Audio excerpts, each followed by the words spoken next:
আমরা আজকে প্রেস কনফারেন্সটা করছি। আপনারা জানেন আগামীকাল আমাদের মাননীয় চিফ অ্যাডভাইজার মালয়েশিয়ায় স্টেট সফরে যাচ্ছেন এবং এটা খুবই আমাদের জন্য ক্রুশিয়াল একটা সফর। এটা 3 দিনের একটা সফর। এই 3 দিনের এই সফরের উপরে অনেকগুলো এমওইউ সাইন হবে, অনেকগুলো এক্সচেঞ্জ হবে।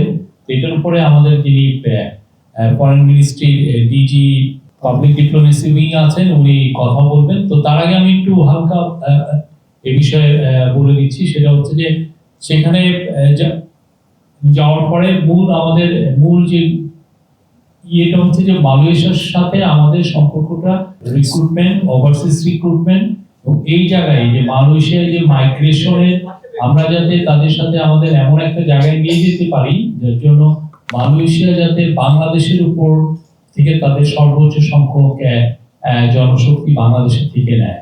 তো এই বিষয়ে অনেকগুলো আলাপগুলো হবে এবং এইটার আলোকে কিছু এগ্রিমেন্টও সাইন হবে। ওইখানে ফোকাসটা ছিল, মূল ফোকাস হচ্ছে মাইগ্রেশনের বিষয়ে আলাপ। দ্বিতীয় ফোকাস হচ্ছে ইনভেস্টমেন্ট। আপনারা জানেন মালয়েশিয়ার ইকোনমি ইজ বুমিং, তাদের কোম্পানিগুলো অনেক বড়।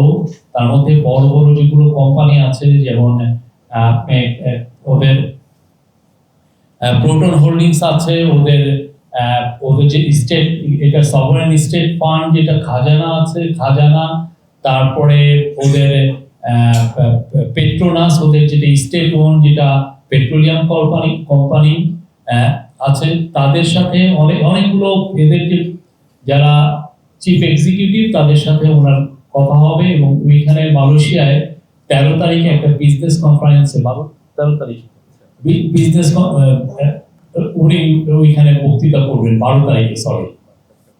আর 13 তারিখে উনাকে একটা মালয়েশিয়ার যেটা ন্যাশনাল ইউনিভার্সিটি কেবাংসাং মালয়েশিয়া, তার তরফ থেকে স্যারকে একটা অনারারি ডিগ্রি দেওয়া হবে। এবং ওই অনুষ্ঠানে আমরা আশা করছি আনোয়ার ইব্রাহিম, মালয়েশিয়ার যিনি প্রাইম মিনিস্টার, উনি থাকবেন এবং মালয়েশিয়ার একজন সুলতান, আপনি জানেন মালয়েশিয়ার এই যে সুলতান যিনি কিং হন, এটা একটা রোটেশন বেসিস হয়, প্রভিন্সিয়াল যারা সুলতান তারাই এক সময় যে কিং হন, তো একজন সুলতান থাকবেন।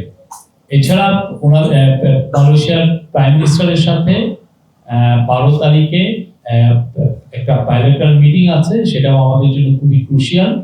তা আমরা আশা করছি মালয়েশিয়ার সাথে যে আমাদের সুসম্পর্ক আছে সেটা একটা নতুন উচ্চতায় অধিষ্ঠ হবে।